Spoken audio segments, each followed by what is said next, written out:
aku mau nanya ya. Kan salah satu Al-Quran tuh suratnya menyebutkan bahwa manusia itu lebih rendah daripada hewan. Itu maksudnya apa? Ya terus kakak punya pertanyaan. Hakikatnya hari kiamat tuh apa sih ya? Kiamat. Hari kiamat. Manusia itu terkadang lebih rendah daripada binatang, kan itu dalam Al-Quran ya. Jadi kita ambil ada konsep ya, 5L namanya ya. Nah yang pertama itu animal, nah, binatang kan. Ya kalau kan ada kayak seperti piramida gitu ya, piramida. Nah yang paling bawahnya ini, yang paling bawahnya ini, Iya. nah, itu disebut Animal. animal. Nah, naik ke atas sedikit tuh intelektual. Nah nomor 2 tuh, nomor 1 yang paling bawah, yang paling banyak banget animal. Terus intelektual. Naik ke atas sedikit lagi material namanya.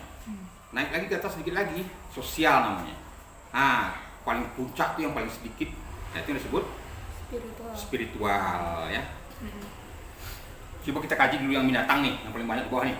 Yang kata ayatnya itu sangat sedikit mereka yang beriman, sangat sedikit mereka yang bersyukur, sangat sedikit mereka yang berakal, sangat sedikit mereka yang menggunakan akal kan.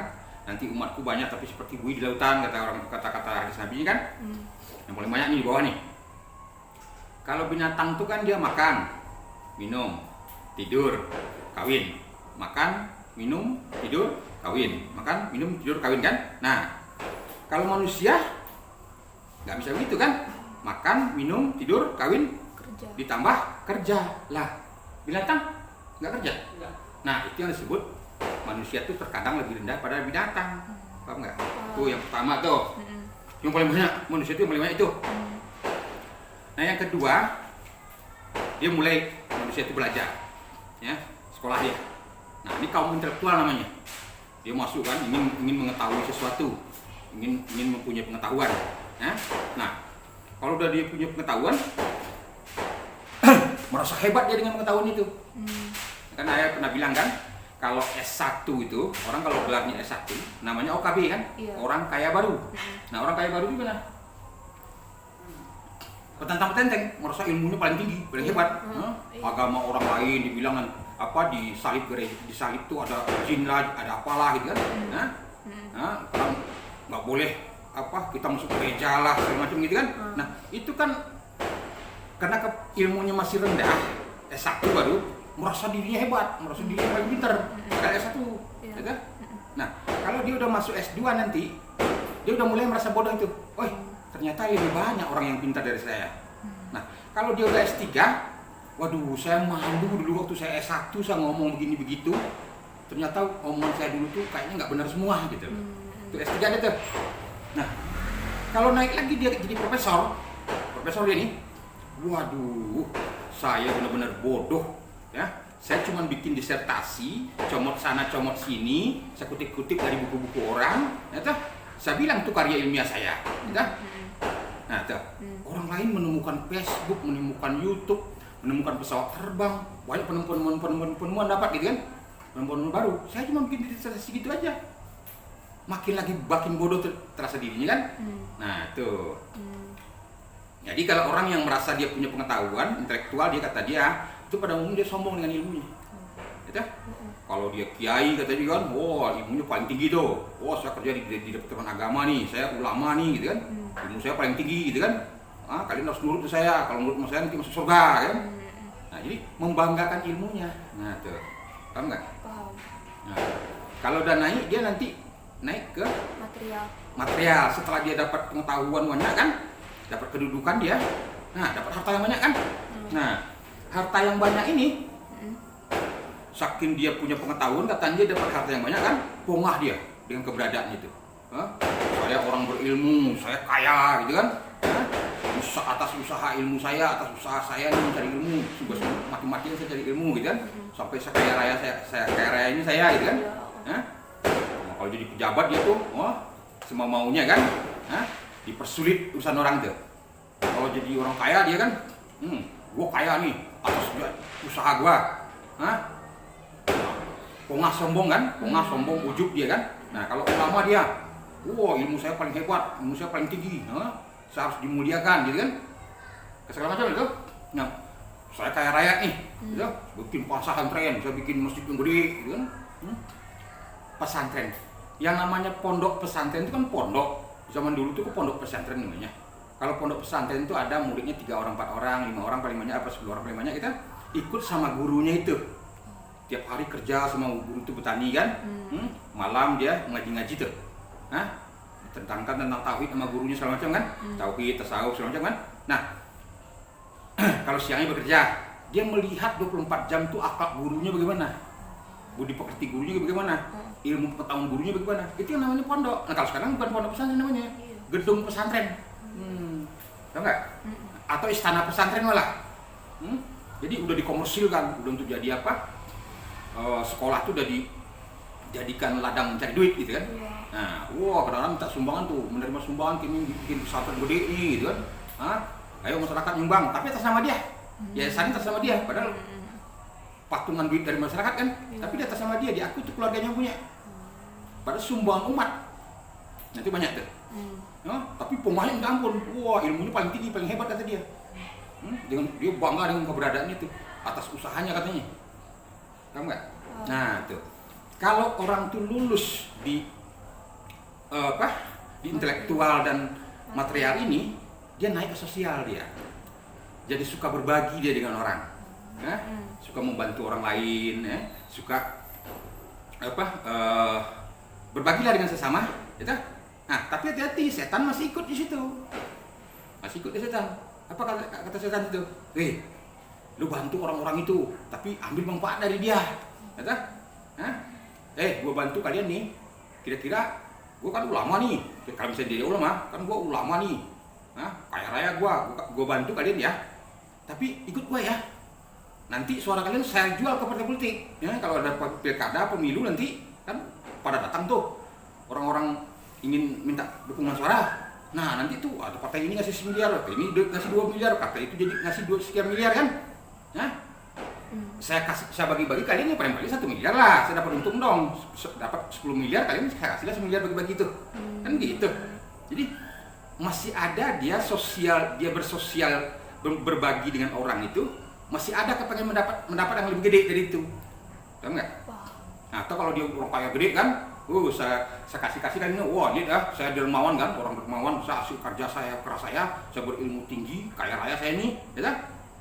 Tolong kalian nanti ya, setelah saya bantu duit atau bantu apalah gitu ya, bantu usaha kayak atau bantu apa, tapi kalian harus dukung saya ya, jadi bupati, jadi presiden, atau jadi apa, jadi menteri, atau jadi apa gitu kan, jadi gubernur. Dia masih menggunakan, memanfaatkan ilmu dan kekayaannya itu untuk mencari kekayaan yang lebih gede lagi. Nah, paham nggak? Setan ikut itu. Nah, kalau dia katanya dia polisi, pejabat, aparat kan, aparat hukum, dengan ilmunya tinggi, saya pangkat tinggi nih, saya udah kolonel, misalnya jenderal gitu kan. Mau apa kalian? Saya kaya, hasil usaha kaya saya nih. Cobalah kalau dipikir-pikir ya, berapa sih gaji orang jadi PNS? Berapa sih gaji orang jadi aparatur negara? Gaji orang sebagai aparat hukum ya, dihitung gajinya itu tambah tunjangannya segala macam, nggak mungkin deh, mustahil dia bisa sekaya itu orang, mustahil. Tapi dia bangga dengan keberadaan itu. Naik haji berkali-kali nanti segala macam kan. Kalau yang pejabat yang korupsi tuh, dia korupsi 10 miliar nih, ya. Dia sumbang 2 miliar ke orang. Orang tertipu kan, dia dermawan, orang baik itu, padahal sedikit korupsi. Paham nggak? Paham. Tuh, hati-hati, setan ikut. Nah, yang kelima di atas tuh baru namanya spiritual. Ini paling sedikit nih jumlahnya. Nah, tadi yang dari nomor 2 sampai nomor 4 ini, itu yang disebut setan, iblis. Kalau dia mengaku-ngaku itu semuanya atas usaha dan jerih payahnya, atas perjuangannya, gitu kan? Nah tuh, atas pokoknya diakui semua apa itu. Dia yang melihat, yang mendengar, dia yang hidup, dia yang berdaya upaya, dia yang punya ilmu tinggi tadi kan, dia yang berkuasa, gitu kan? Nah itu kategorinya tuh. Tuh dia nggak sadar bahwa dia terjebak di situ, terjebak di hawa nafsu iblis itu. Paham nggak? Nah, iblis, turun ke bawah jadi hawa nafsu, turun ke bawah jadi setan namanya kan, berubah nama aja. Iya. Azazil awalnya kan, Azazil berubah menjadi iblis, kan malaikat tadi awalnya iblis. Nah, iblis berubah menjadi hawa nafsu menjadi perilaku manusia berperilaku setan. Di aku milik Tuhan itu milik dia, paham nggak? Paham. Tuh. Nah, kalau dari spiritual, ini setan masih bisa diikut juga kadang-kadang, masih ngikut juga setan. Nah, sampai kadang-kadang menganggap diri Tuhan, saya kan, punya keakuan tuh, saya udah mengenal Tuhan nih, nanti merasa mengenal Tuhan dia, semuanya nanti apa? Saya bisa punya karomah, punya apa? Kesaktian gitu kan. Nah, itu yang menyimpangnya tuh, paham nggak? Paham. Nah, jadi kadang-kadang hati-hati juga orang-orang yang spiritual ini. Banyak juga yang digoda lagi di setan kan. Nah, tapi kalau yang sebenar-benar spiritual yang benar itu, dia udah bisa tidak merasa ada lagi dirinya itu. Yang ada hanya Allah. Ya. Apapun dia mempunyai pengetahuan, dia punya harta yang banyak, dia punya ilmu yang banyak kan, dia berbagi dengan orang, semuanya atas kehendak Tuhan semua. Tuhan yang memperjalankannya. Nggak pernah dia mau mengaku itu dari diri dia lagi. Ya dia udah nggak ada, yang ada hanya Allah. Paham nggak? Paham. Nah itu tadi kakak nanya apa? Tentang hari kiamat. Hari kiamat. Hari kiamat tuh kiamat tuh artinya penamat sebetulnya. Iya. Penamatnya sebuah pengetahuan pada diri seseorang ya. Jadi kiamat tuh bukan, kan ada di Al-Quran misalnya kan, gunung-gunung seperti dihamburkan katanya kan. Iya. Nah, gunung-gunung itu simbolis dari kepala, akal, ilmu, pengetahuan tuh. Kan dibilang tuh kan, ku angkat bukit Truzina ke atasmu, peganglah teguh-teguh apa yang ada di dalamnya. Masa bukit gunung itu ditaruh di kepala kita? Enggak begitu. Itu simbolis dari diberi oleh Tuhan pengetahuan kepada kita nih. Nah, pengetahuan itu peganglah teguh-teguh isi pengetahuan itu, bersungguh-sungguhlah kamu dengan pengetahuan yang diberi Allah itu. Jangan cuma hafal doang. Jangan cuma dihafal, sampai semua kitab dibaca, minta ampun banyaknya kitab dibaca, tapi dia nggak tahu isi kitab itu apa. Kayak keledai, kayak unta, di punggungnya banyak sekali kitab, hafal semua kitab itu, dalil ini dalil itu hafal, hadis Nabi semua hafal, Al-Quran hafal, tapi dia nggak tahu isinya apa hakikatnya nggak tahu. Nah, jadi gunung-gunung yang seperti dihambur-hamburkan itu, jadi ilmu-ilmu yang tadinya kita anggap ilmu itu bisa mengantarkan kita ke Tuhan, seperti dihambur-hamburkan, nggak ada gunanya gitu loh. Karena mengenal Tuhan itu harus dengan Tuhan, nggak bisa dengan ilmu itu. Paham nggak? Apalagi manusia seperti aneh-aneh yang berterbangan gitu kan? Iya. Nah, aneh-aneh itu apa? Binatang kan? Iya. Nah, seperti binatang yang berterbangan. Paham nggak? Nah, bisa juga maknanya kalau kita udah mulai tua nih. Kenapa kok bumi bergoncang nih? Nah, bumi itu simbolnya dari jasad. Nah, kalau kita berjalan kan udah gemetaran tuh. Iya. Kok boleh bergoncang gini bumi? Pada waktu muda kan gagal, lari ke sana lari sini, bisa kan? Nah, mulai tuh macam-macam kan? Nah, bumi mengeluarkan semua beban-bebannya. Itu loh penyakit ini, penyakit itu datang kan? Segala macam tuh. Mata udah mulai gelap kan? Telinga mulai peka, pikun segala macam kan? Nah, itu yang dimaksud dengan kalau udah mulai datang hari kiamat itu, ya orang kadang-kadang dibagi kan, ada kurang kiamat kecil, ada kiamat besar katanya kan, kubur tuh. Nah, kalau yang kiamat besar yang dianggap orang itu ilmu pengetahuan yang luas, dia bisa sampai ke tauhid gitu. Nah, tapi kalau yang kecilnya kiamat diri kita, yang semasa hidup kita ini, nanti kan kita mati, itu kiamat kecilnya tuh. Nah, kiamat besarnya ilmu pengetahuan yang tentang tauhid itu, penamatnya ilmu, kita paham penamat ilmu itu. Nah, apa simbolis dari hari kiamat tuh? Matahari terbit dari barat. Nah, kalau orang udah memahami ilmu tauhid itu, ya, udah paham yang ada di semesta alam ini cuma Allah itu, ya. Apa yang dikajinya tadi di fikih, di tasawuf itu banyak terbalik-balik dia, nggak sama dengan yang di tauhid. Paham nggak? Seakan-akan bertentangan dia. Kayak roda saking kencangnya berputar kan kelihatan terbalik tuh. Nah, itu dia. Kan terbalik kan? Kan banyak contohnya tuh. Misalnya contohnya kayak orang sholat lah. Kan dibilang orang bersolatlah kamu dulu sebelum disolati nanti gitu kan. Padahal dibalik harusnya. jangan kita mengaku bersolat. Jangan mengaku kita yang sholat, tapi kita disolatkan gitu loh. Iya. Tapi kalau orang fikih kan enggak, pemahaman tasawuf fikih kan enggak, dibilangnya kita harus sholat. Gitu? Iya. Padahal kalau kita sholat nih, kita mengaku diri kita sholat, dimarahin Tuhan kita. Iya. Kalau nggak sholat, dimarahin Rasulullah kita ntar. Iya. Coba aja, kan bingung nanti deh. Sholat dimarahin Tuhan, nggak sholat dimarahin Rasulullah. Nantilah itu kita bahas satu sesi nanti tentang itu ya. Nah, jadi terbalik-balik. Kalau misalnya ada hukum Islamiyah, dianggap itu paling rendah. Paling tinggi ukhuwah insaniyah, basariyah. Nah, padahal yang paling tinggi itu ukhuwah Islamiyah. Bersaudaranya orang-orang sesama orang-orang yang sudah diselamatkan Tuhan. Sangat sedikit barangnya cuma. Jadi banyak yang terbalik-balik. Oh, iya. Yang seakan-akan kita tuh apa yang kita pikirin tadi benar, ternyata salah gitu loh. Nah, itu ilmu tauhid tuh. Nah, itu yang kiamat maksudnya. Jadi simbol-simbol kiamat segala macam itu yang bilangin apa? Manusia seperti aneh-aneh yang berterbangan ya dah. Ya kayak binatang aja lah semua gitu. Yang banyak tuh kayak binatang. Gunung-gunung seperti dihamburkan, isi otak kita tuh gak ada gunanya, percuma gitu. Kalau lu nggak pasrah, kalau kamu nggak pasrah ke diri kepada Tuhan itu, kalau menjadi hamba sebenar hamba kamu, nggak bakalan Tuhan mau menyelamatkan kamu. Kamu merasa punya ilmu, kamu merasa kayak Nabi Musa lah. Nabi Musa kan sebelum dia kedua pertemuan dua laut kan begitu, merasa dirinya paling hebat, merasa ilmunya paling tinggi kan, nggak bakalan bisa sampai orang dengan ilmu itu. Tahu nggak ada? Nah, banyak simbol-simbol itu kan, simbol-simbol yang hari kiamat itu. Nah itu semuanya maksudnya itu kiamatkan dirimu, maksudnya kiamatkan apapun, kiamatkan apapun selain Tuhan itu, sehingga yang ada hanya Allah itu sendiri gitu lah. Jadi apapun selain Tuhan kiamatkan, apapun selain Tuhan musnahkan. Itu yang hari kiamat. Pernah nggak kata? Jadi hari kiamat itu bukan nanti akan terjadi, bumi ini hancur semua, kan udah jelas dibilangkan di Sifat 20. Dia yang awal, dia yang akhir. Awal tidak berpermulaan, akhir tidak berkesudahan. Kapan pula kiamat? Ya tidak kan?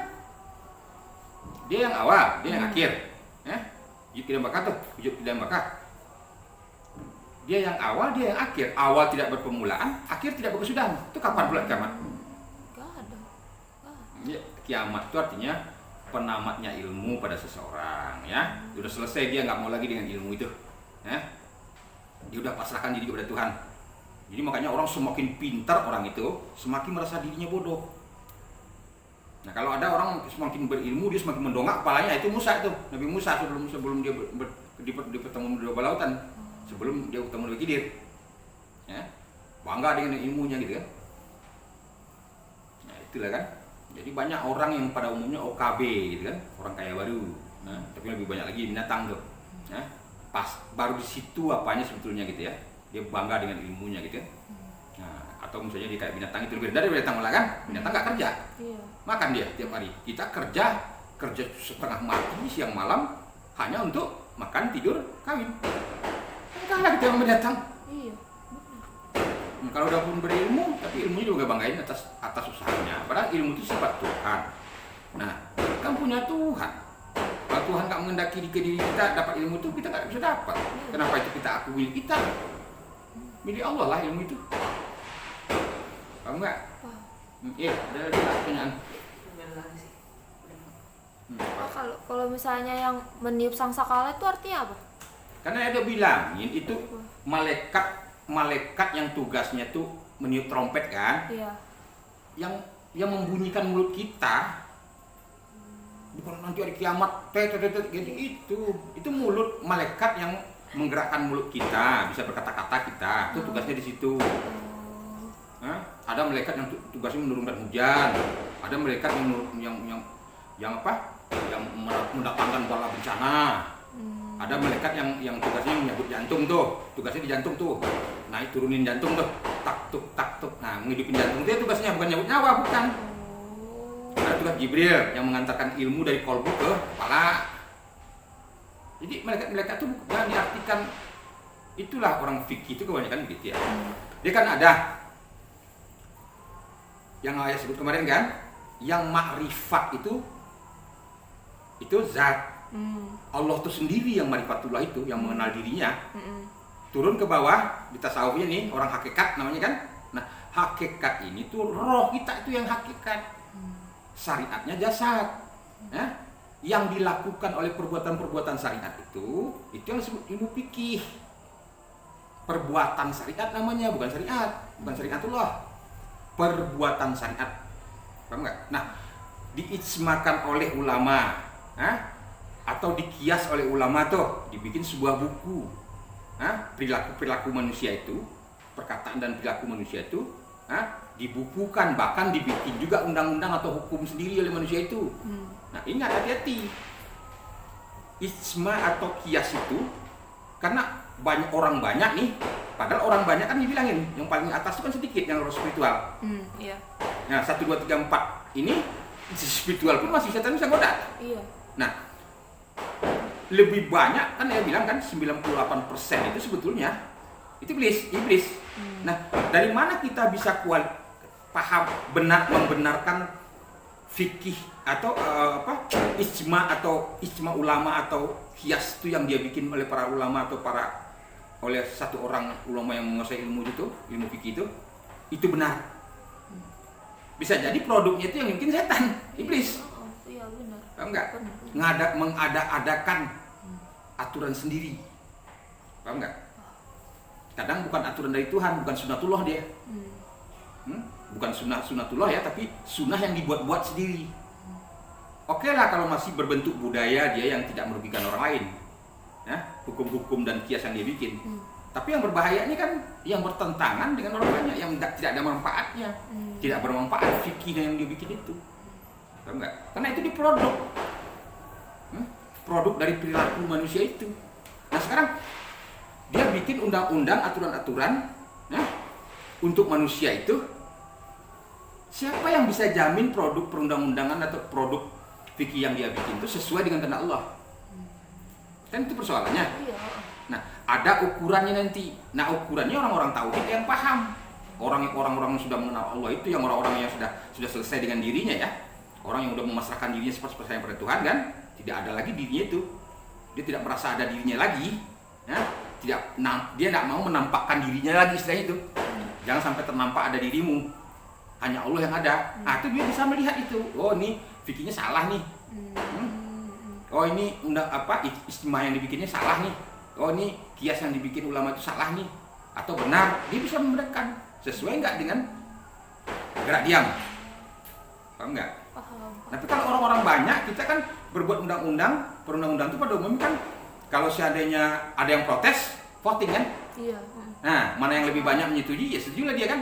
Nah, suara apa? Suara orang banyak, suara Tuhan katanya kan? Apa benar itu suara orang banyak, suara Tuhan? Belum tentu. Kan belum tentu kan? Iya. Jangan dibilang suara rakyat, suara Tuhan itu belum tentu. Paham nggak? Paham. Bisa jadi dia salah. Karena satu orang benar tidak bisa dikalahkan oleh sejuta orang salah. Nggak bisa dipoting itu barang. Paham nggak? Paham. Jadi ada kelemahan itu fikih itu. Ada kelemahan undang-undang atau peraturan-aturan yang dibikin oleh manusia itu. Kadang bertentangan dengan, walaupun kehendak Tuhan juga yang bertentangan dari gerak diam, bisa dari gerak diam kan? Iya kalau dari gerak diam dia bagus.